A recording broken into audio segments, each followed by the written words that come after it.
오늘 우리에게 주시는 하나님의 말씀 시편 131편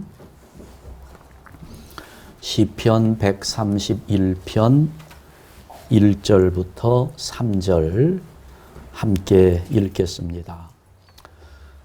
우리가 잘 알고 있는 어거스틴이라고 하는 분, 그분이 아주 훌륭한 말씀들을 많이 했는데 그 중에 이런 말을 했습니다.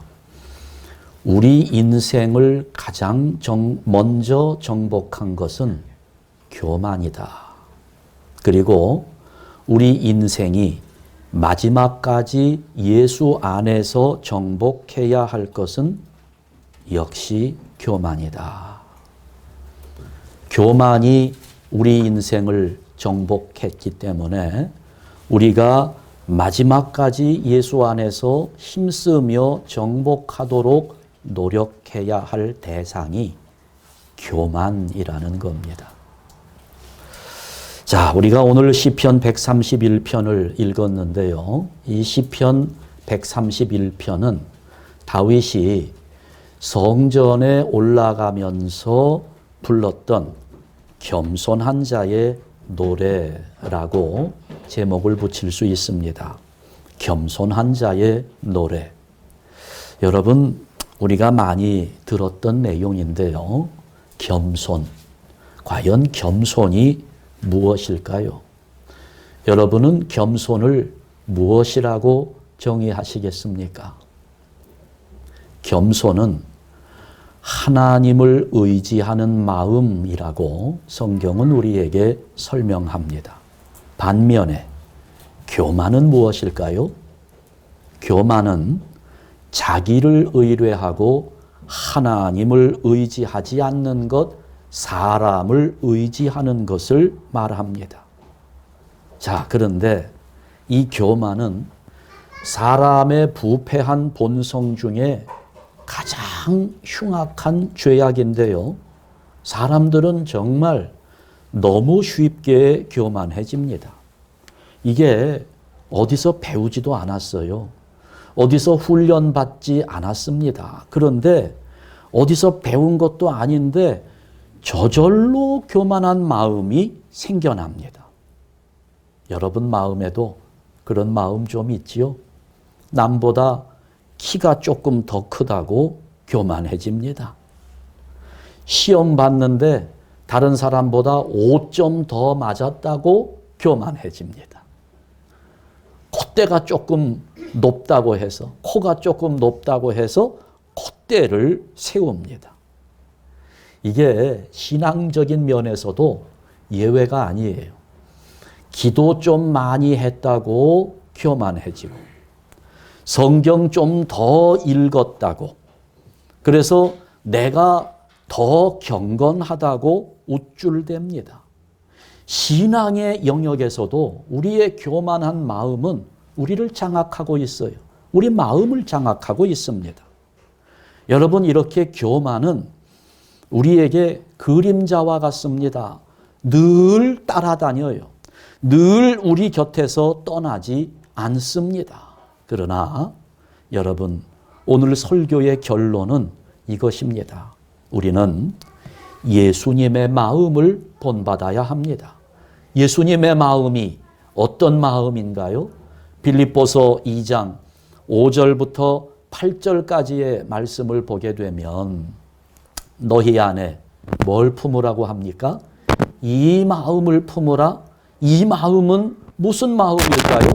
곧 그리스도 예수의 마음이니, 예수의 마음을 가져야 된다는 것인데 그 예수의 마음이 과연 어떤 마음일까요?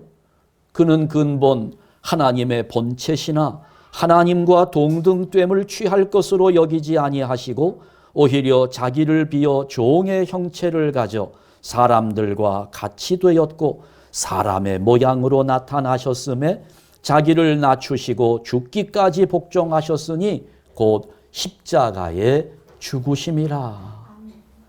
예수님은 본래 높은 하나님이십니다. 그런데 그 하나님께서 아주 낮고 천한 인간의 몸을 입고 이 땅에 오셨다는 거지요. 그 자체가 겸손입니다. 겸손하게 인간의 몸을 입고 우리를 찾아오셨습니다.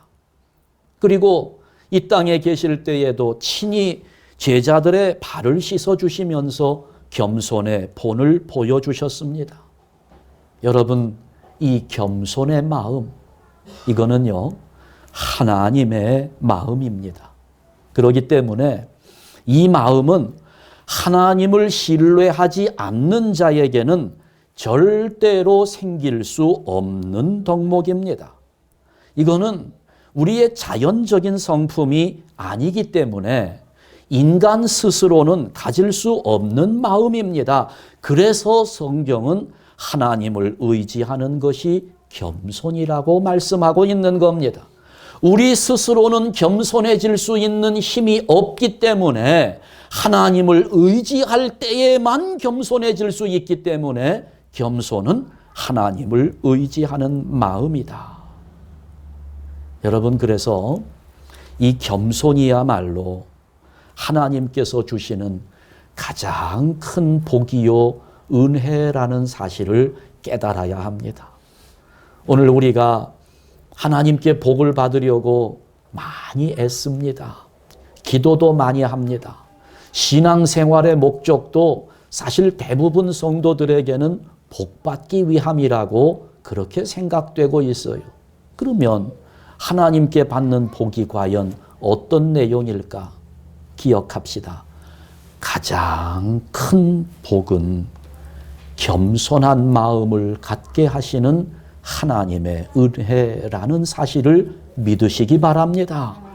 겸손해질 때 우리에게 주어지는 유익함이 있습니다. 첫 번째, 겸손한 마음은 교만에 속지 않는 지혜를 갖게 합니다. 자, 오늘 1절 말씀을 한번 다시 보시지요. 1절 말씀을 보게 되면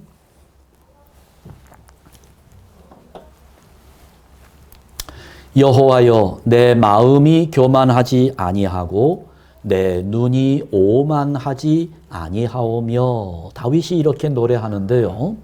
교만하지 않고 오만하지 않다, 비슷한 단어로 이렇게 병렬되어 있습니다만 예전의 성경은 이것을 좀 다르게 번역해 놓았습니다.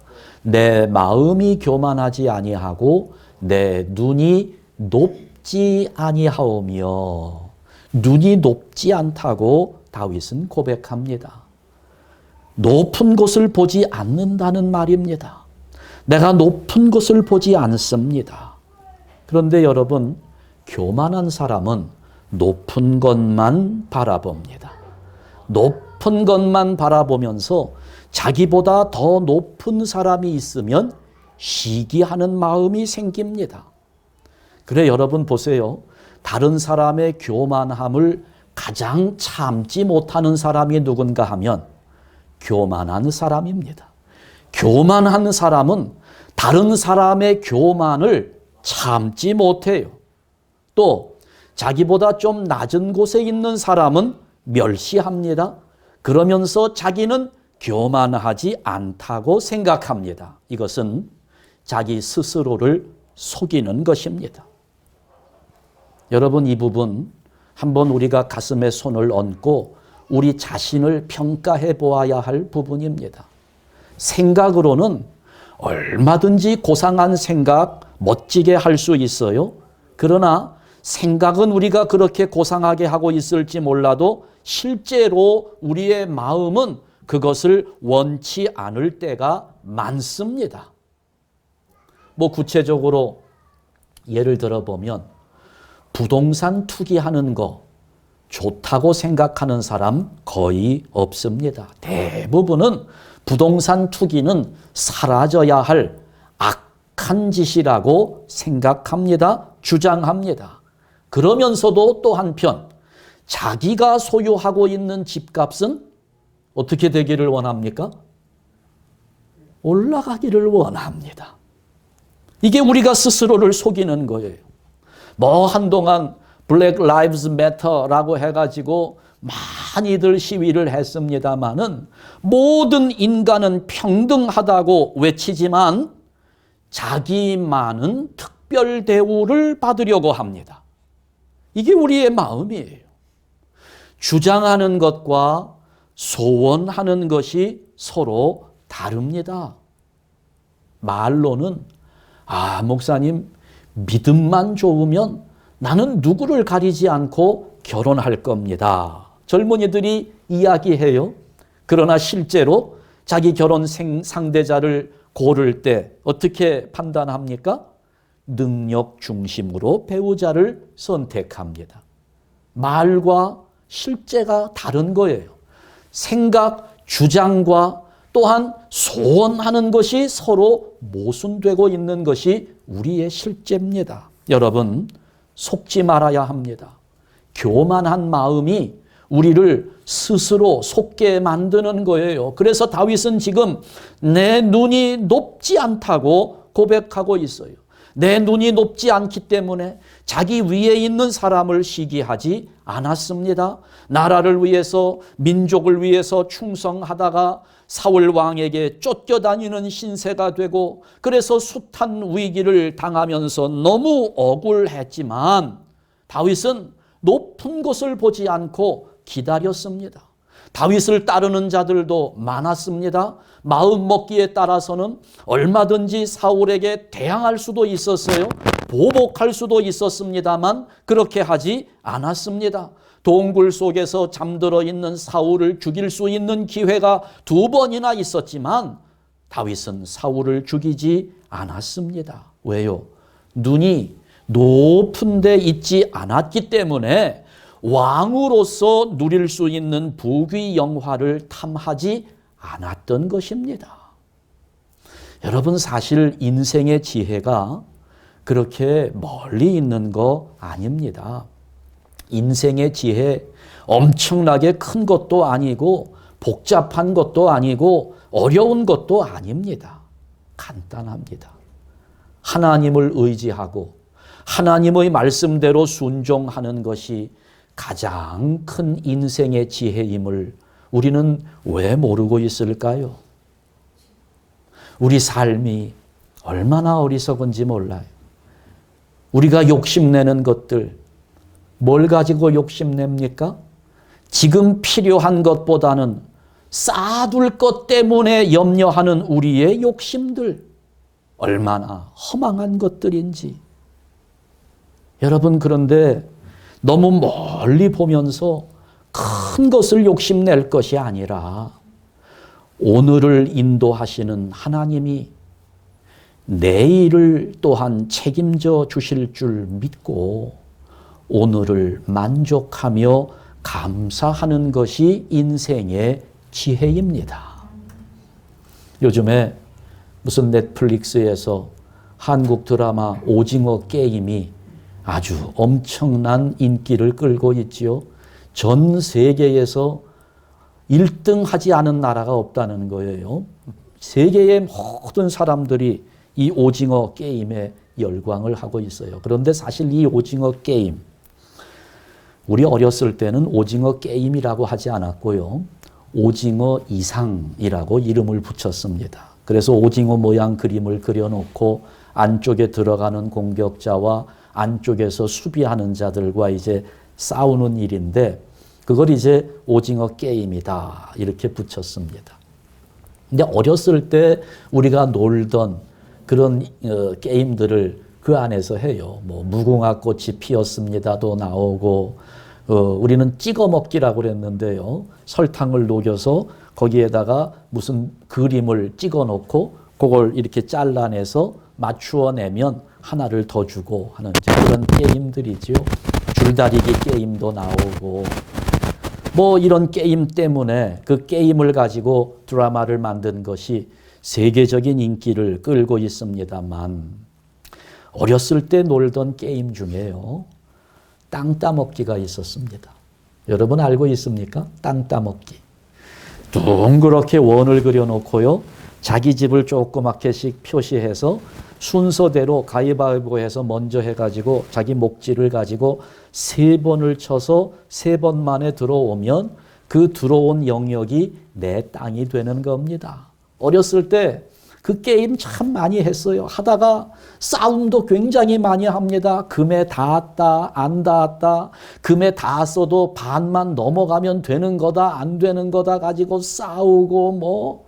여러분 그것 때문에 싸우면서 친구들 마음을 얼마나 상하게 하고 그랬는지 몰라요. 그런데 그렇게 열심히 많은 땅을 차지하려고 애를 쓰다가 어떻게 되는지 압니까? 엄마가 이름을 부르면서 야 들어와 저녁 먹어라 그러면 그동안에 그냥 애를 썼던 그 넓은 자기가 소유한 땅 어떻게 되나요? 그거 발로 다 지워버리고 아무것도 남지 않은 채 그냥 집으로 들어가 버리면 그것으로 끝. 그 다음 날 또 그거 따먹으려고 노력을 하고 엄마가 부르면 그것으로 끝. 그런데 이제 어른이 되어서도 이 짓을 반복하고 있는 어리석은 모습들이 오늘 우리들 가운데 얼마나 많습니까? 지금 우리가 수고하고 애쓰고 많은 사람들과 싸우고 다투고 경쟁하고 그 사람 마음을 상하게 하고 아프게 하고 여러분 그러다가 하나님이 나를 부르시면 뭐 하나 가져갈 수 있나요? 다 놔두고 아무것도 없어지고 그냥 하나님 부르심에 불려갈 뿐입니다. 아무것도 아닌 거예요. 그야말로 땅 따먹기밖에 안 되는 겁니다. 그럼에도 다 놔두고 가야 할 그것들 때문에 애쓰고 수고하고 참으로 안타깝습니다. 여러분 어떻습니까? 내 인생을 책임지시는 하나님이 든든합니까? 아니면 지금 은행 어카운트에 있는 밸런스가 나를 든든하게 합니까? 뭐가 우리의 마음을 든든하게 합니까? 우리는 늘 그래요. 눈이 너무 높아서 불만을 가집니다. 대접을 제대로 받지 못한다고 나는 늘 무시당한다고 생각합니다. 다윗은 그러지 않았어요. 그 눈이 높지 않았을 뿐만 아니라 내가 큰 일과 감당하지 못할 놀라운 일을 하려고 힘쓰지 않는다는 거예요. 하나님께서 나에게 아직 주시지 않은 것에 대해서 욕심을 내지 않았습니다.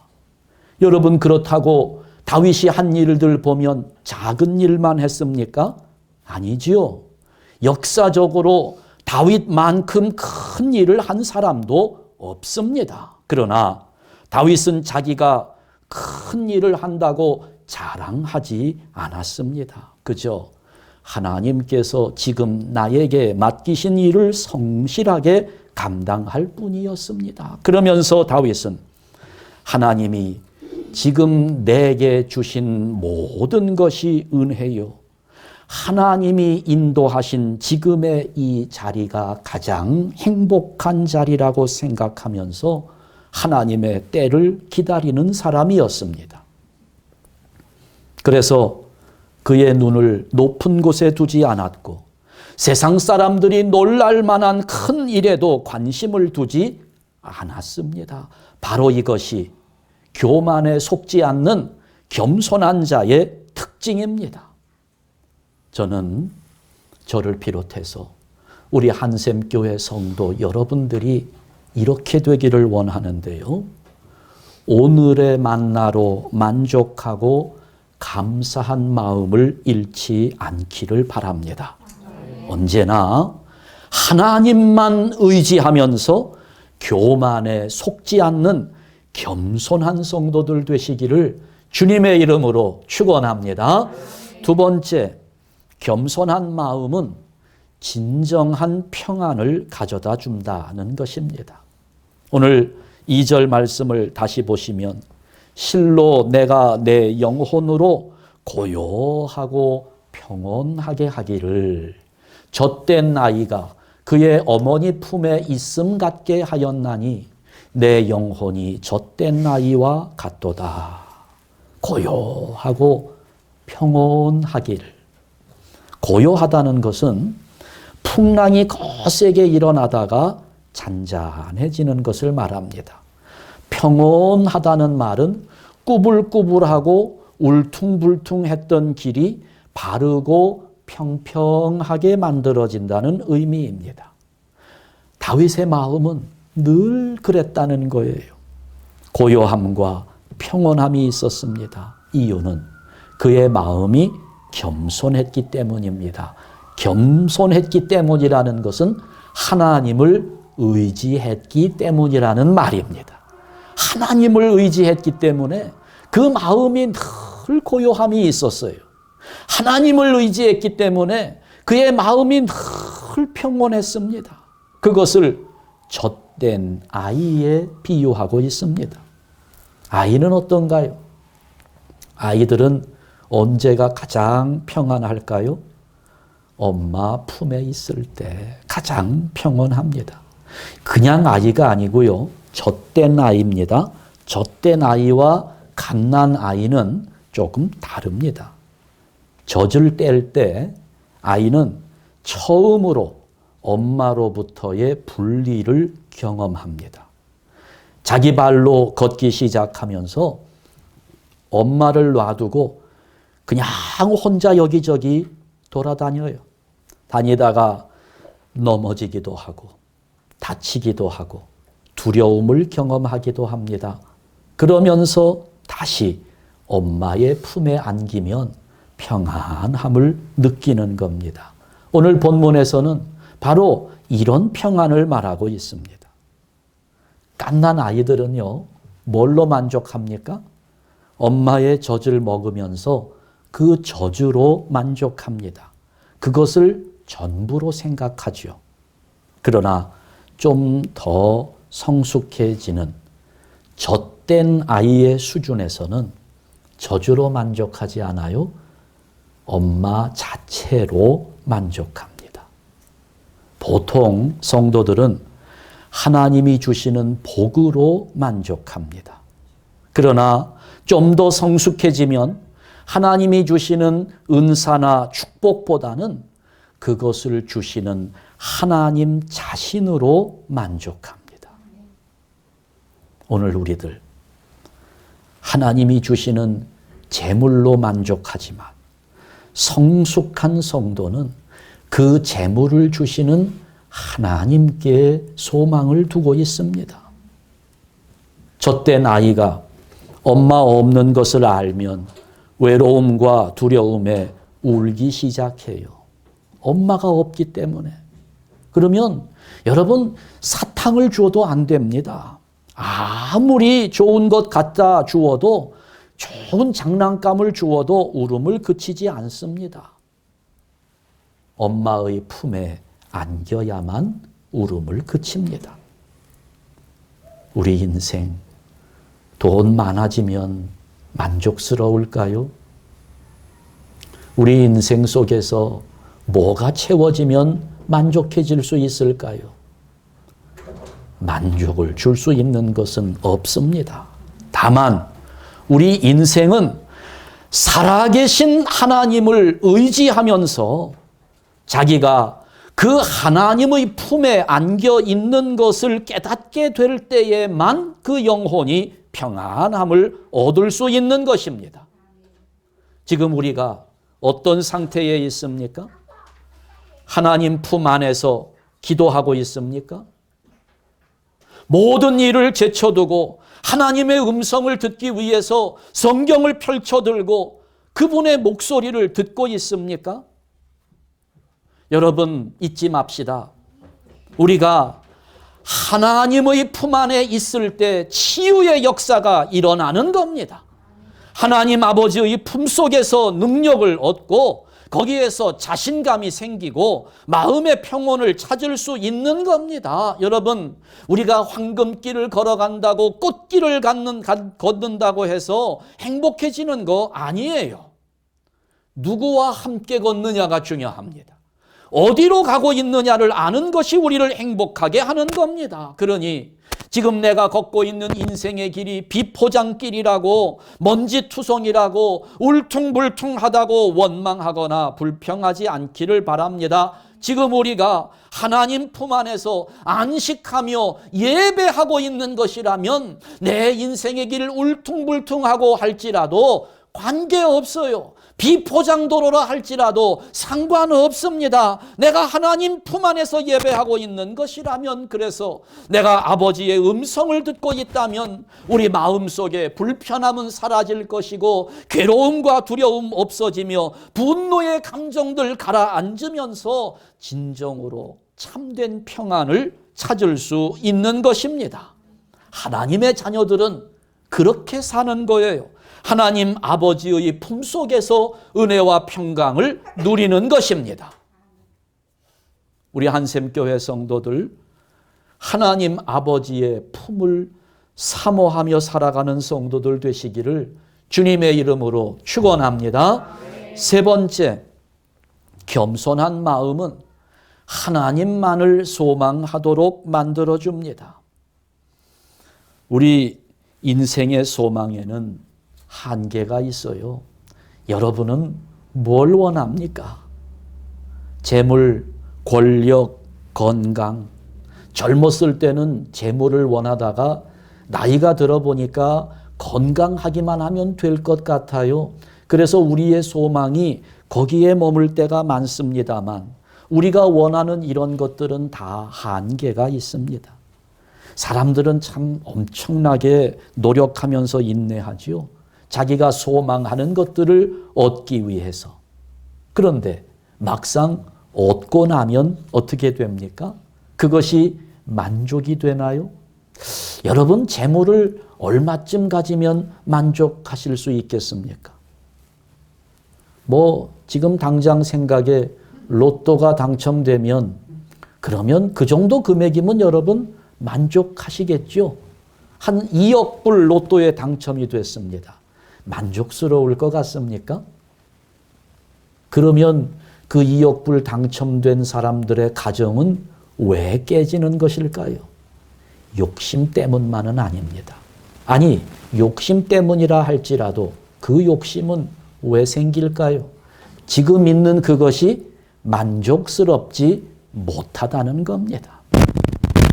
여러분, 얼마나 건강하면 만족스럽겠습니까? 만족이 안 돼요. 아무리 애를 써서 얻어봐도 만족이 되지 않습니다.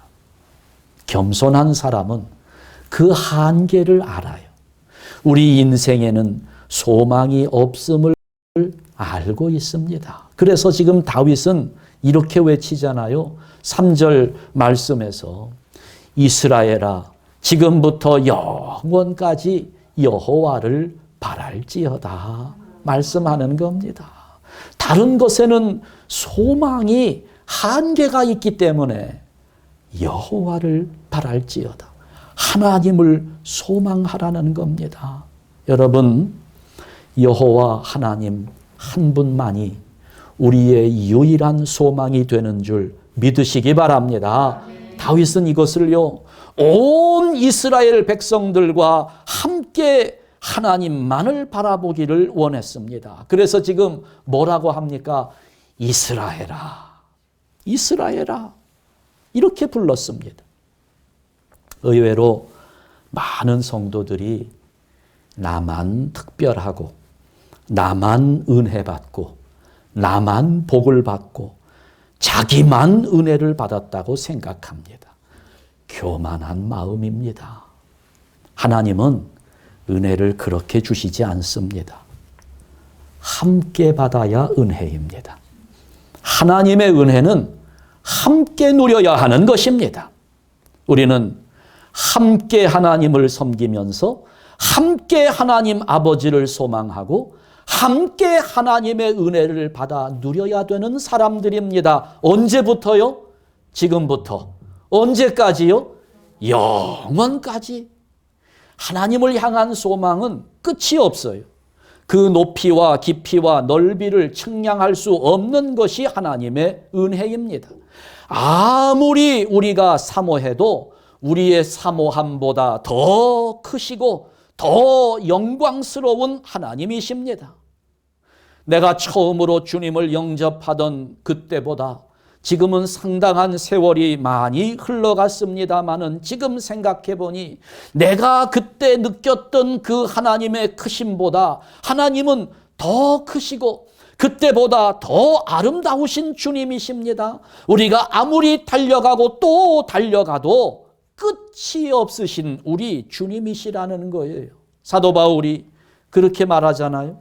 하나님이 내게 주시고자 하는 것, 내게 이루시고자 하는 것을 나는 아직 다 이루지도 못했을 뿐더러 또 온전히 얻지도 못했다고 고백합니다. 그러면서 다만 나는 주님께서 주신 그것들을 붙잡으려고 오늘도 달려갈 뿐이라고 고백했습니다.